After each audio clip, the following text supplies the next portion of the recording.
చేయాలో చూడండి.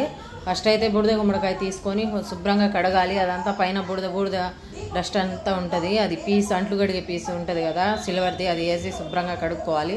బాగా నీట్గా ఇలా గ్రీన్గా అవుద్ది ఆ బూడిద కలర్లో ఉన్నదల్లా.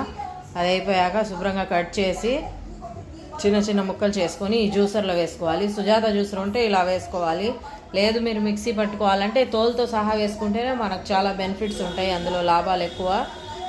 అందుకనేసి తోలుతోనే కట్ చేసి ముక్కలు సుజాత మిక్సీలో అయితే వేసాను. వేసాక జ్యూస్ వచ్చాక ఒక నిమ్మకాయ పిండేసి జ్యూస్ తాగితే చాలా మంచిది. మీరు ఇలా సుజాత మిక్సీ లేదు అనుకుంటే ఆ జ్యూసర్ మామూలు మిక్సీలో అయితే వేసి కొద్ది వాటర్ వేసి మిక్సీ అయితే పట్టుకొని జ్యూస్ తాగొచ్చు. అందులో కొద్ది కొత్తిమీర పుదీనా ఇలాంటివి వేసుకోవచ్చు. ఏమొద్దులంటే ఒక నిమ్మకాయ పిండుకొనేసి తాగేయచ్చండి.